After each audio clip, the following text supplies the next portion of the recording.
देखो भगवान तो सबको हिंदू ही बना के भेजते हैं, बाकी तो फिर बाद में काट पीट के लोग बनाते हैं कुछ ना।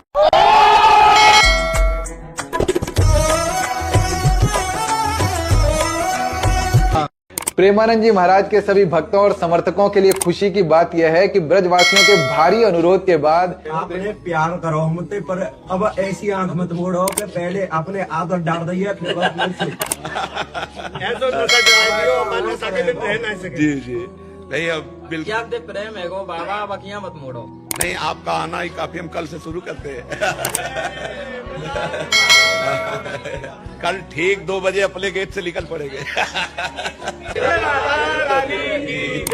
बिल्कुल कल से।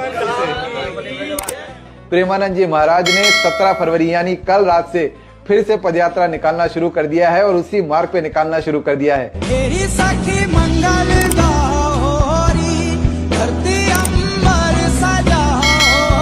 ये जानकर अगर आपको खुशी हुई है तो आप भी प्रेमानंद जी महाराज की पदयात्रा में उनके दर्शन करने जरूर जाइए, लेकिन हाँ, शोर मत मचाइए, पटाखे मत चलाइए, क्योंकि हमारे प्रेमानंद जी चाहते हैं कि उनके कारण किसी को दुख न पहुंचे। Radhe Radhe.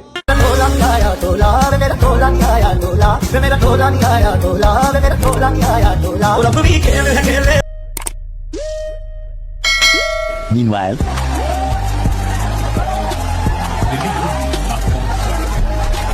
I don't know what is the threat from China. I think there is always this thing blown out of at times proportion because US has the habit of defining an enemy. I think time has come for all of us to really network nations. 8 साल हो गए। मैं आपसे पूछना चाहता हूं, तेलंगाना का जो सपना था, प्रगति का सपना, उस सपने का क्या हुआ?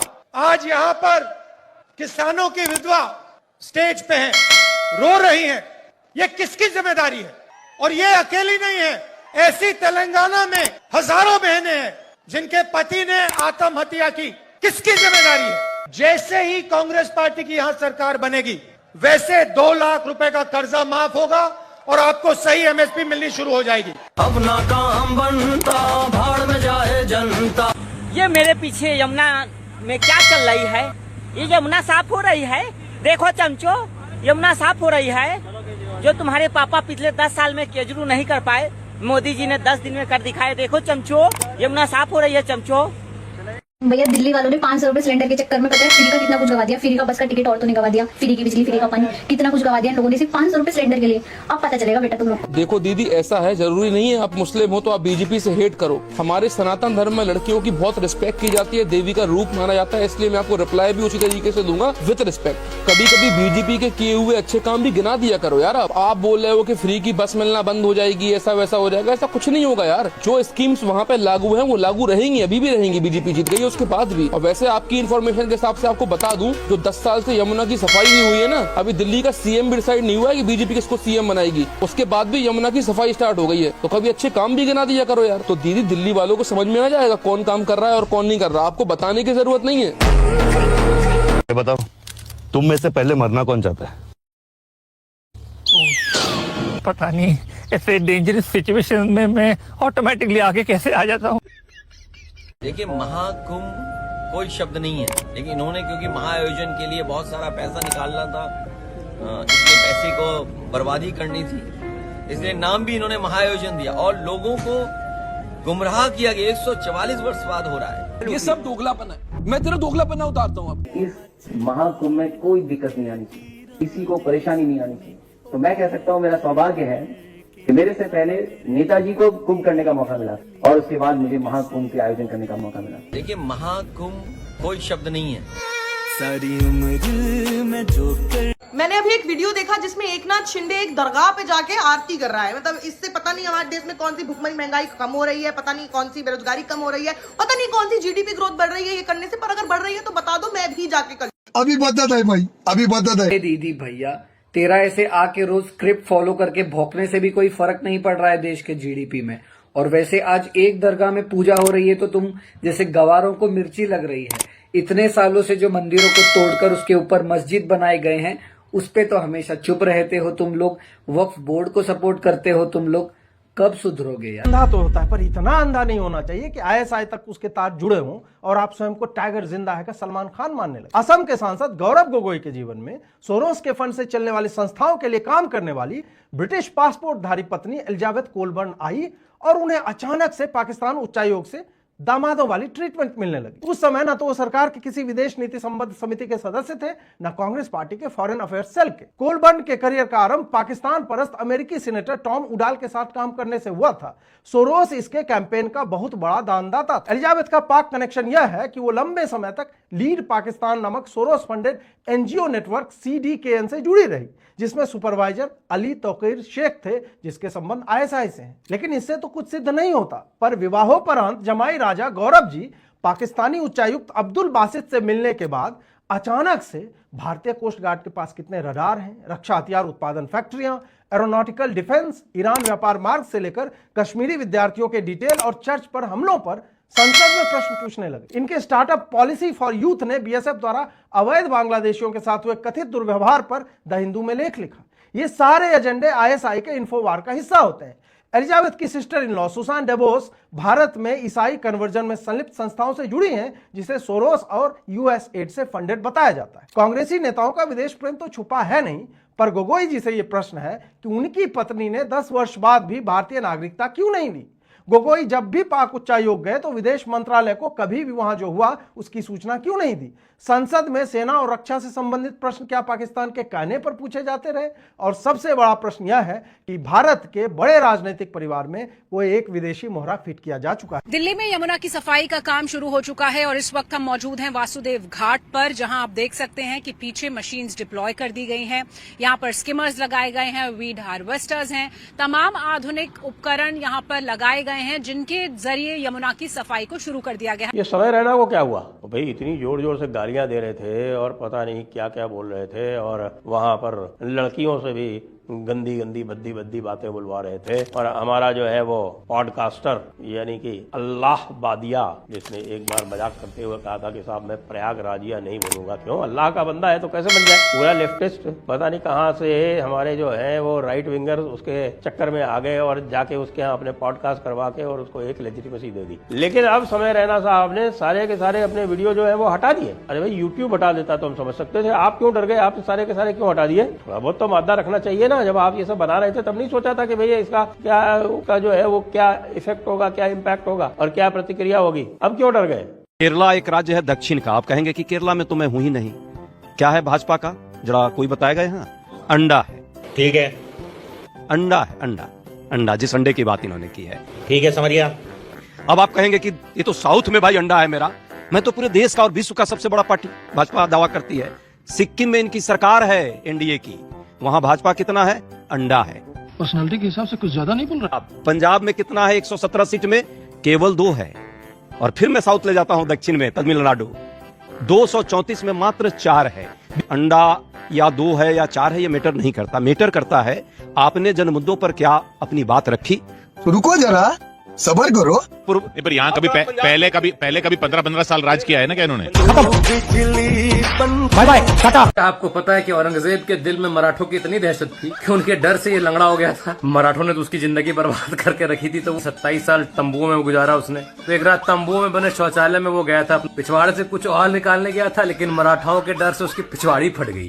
दरअसल फ्लड वाले हालात थे, तो वहाँ पर बहुत ज्यादा शोर शराबा मच रहा था। इसको लगा कि मराठों ने आक्रमण कर दिया है। डर से ये तड़बड़ा कर बाहर निकला, गिर गया और परमानेंटली घुटना डिसलोकेट हो गया था इसका राइट नी। और सुनो, ये व्हाट्सएप का नॉलेज नहीं है। आने माने हिस्ट्रियन यदुनाथ सरकार की एक किताब है the history of Aurangzeb volume 5 लिखी गई ये चीज।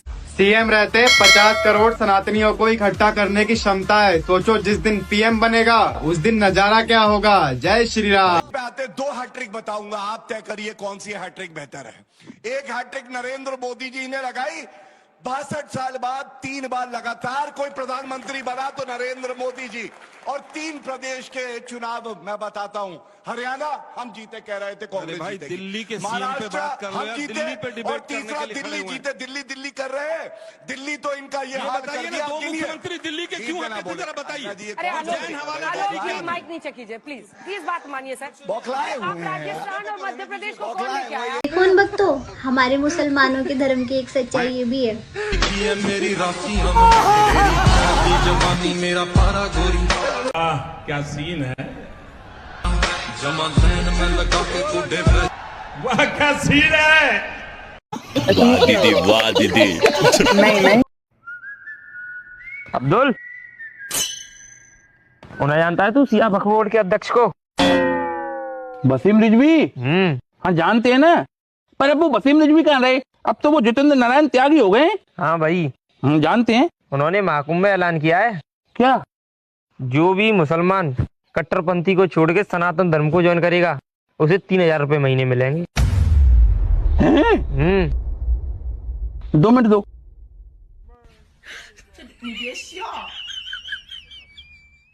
भाईजान मैं कह रहा था 3000 रुपए कुछ ज्यादा कम नहीं है? थोड़े पैसे बढ़वाओ।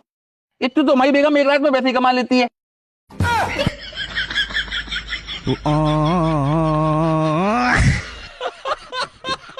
बेगम गलत तो नहीं बोला हमने? सही बोला आपने। मस्जिद में पढ़े नमाज और घर में करे हलाला, आखिर सलमा जाए कहाँ, न ससुर छोड़े न साला। वारे अल्लाह ताला। भैया ये मैं नहीं कह रही, ये तुम्हारे मौलाना जी ही बोल रहे हैं। इस्लाम में जो सबसे खूबसूरत चीज है वो है फुफ्फो के इंतकाल के बाद फुफ्फा सनी का जायज है, खाला के इंतकाल के बाद खालू सनी का जायज है, चच्चा के इंतकाल के बाद चच्ची सनी का जायज है, मामू के इंतकाल के बाद मुमानी सनी का जायज। जिसे भी सुनकर मजा आया हो तो वीडियो को आगे शेयर अवश्य कर दे। क्या औरत के लिए हॉर्स राइडिंग करना जायज है? इस्लाम में औरत के लिए हॉर्स राइडिंग करना अपने आप में एक जायज अमल है, कुछ शर्तों के साथ। पहला ये कि अगर हॉर्स राइडिंग के दौरान औरत की शहवत उभरे यानी सेक्सुअल अराउजल हो या हॉर्स राइडिंग से उसको ऑर्गेज्म होता हो तो फिर उस औरत के लिए हॉर्स राइडिंग जायज नहीं है। कौन है ये लोग? कहाँ से आते हैं? दूसरा ये कि अगर हॉर्स राइडिंग करते वक्त देखने वालों की शहवत उभर रही हो तो उस सूरत में भी ये अमल जायज नहीं होगा। लेकिन अगर औरत शरीयत के मसलों का लिहाज करते हुए अप्रोप्रिएट लिबास में हॉर्स राइडिंग करती है और इससे उसमें गलत जज्बात पैदा नहीं होते तो फिर हॉर्स राइडिंग बिल्कुल जायज है। बोला था ना मैंने, छावा मूवी बिल्कुल भी मत देखना वरना एंड तक तुम रो दोगे। मूवी देखने के बाद ये रहा लोगों का हाल। बहुत मुश्किल, बहुत बड़े तो बड़े बच्चे भी रो दे रहे हैं। मूवी खत्म होने के बाद भी लोग अपनी जगह से उठ नहीं पा रहे हैं। इमेजिन एक मूवी देखिए, लास्ट के 30 मिनट आप सहन नहीं कर पा रहे हो। हमारे राजा के वो 40 दिन कितने दर्दनाक होंगे। हम हिंदू बोलने के लायक है ना, उसके लिए हमारे वीरों ने बहुत भारी कीमत चुकाई है। ऐसा महाराष्ट्र हमने बचपन से इतना सुना है, हमें तो मूवी देखने की भी जरूरत नहीं। हम तो नाम सुन के भी भावुक हो जाते हैं। और लोगों को ये पता चल रहा है एक मूवी से, किताबों से नहीं, इतिहास से नहीं। शायद हमारे स्कूल की इतिहास की किताबें इतना सच सहन नहीं कर पाई हूँ। जी इंडी गठबंधन कहते हैं या भाजपा वाले सब इंडी गठबंधन कहते हैं, मुझे अच्छा नहीं लगता। अरे अगर इतना है तो INDIA बोल लो, ताकि आपके गठबंधन को भी कोई दूसरा नाम बोलने लगेंगे सब। तो ये नहीं होना चाहिए। तो ये जो मतलब ये कहाँ का ये शिष्टाचार हमको लगता है लाना चाहिए। तो देखिए सतीश जी ने अच्छा जवाब दिया, तो मैं कहना चाहूंगा जैसे उन्होंने कहा कि इंडी अलायंस ना बोले इंडिया बोले, तो कांग्रेस वाले भी इंडियन नेशनल कांग्रेस को इंक बोलना शुरू कर दें। तो INDIA मैं तो बोल रहा हूं, हम तो बीजेपी थे, भाजपा थे, आज भी बीजेपी और भाजपा है।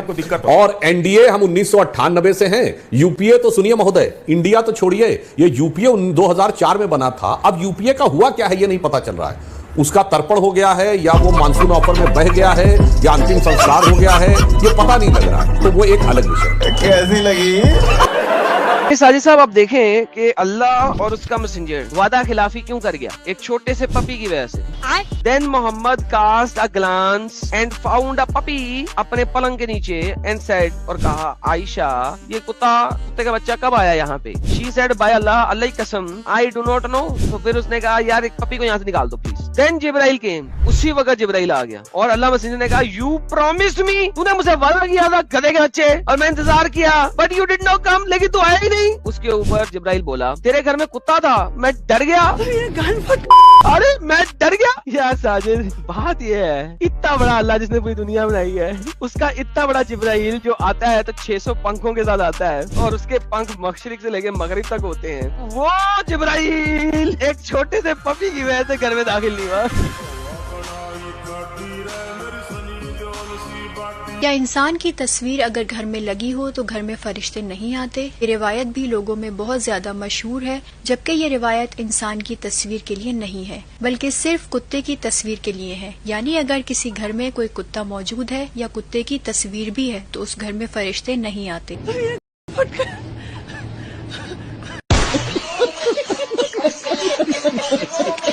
और क्या प्लान है तुम सबका वैलेंटाइंस डे पर? गुरुजी मैं तो जेल जा रहा हूँ, मेरा कैदियों के साथ पॉडकास्ट है। गुरुजी मेरा कोई प्लान नहीं है। क्यों आशीष बेटा? सारी प्लानिंग मुंबई पुलिस ने कर ली है।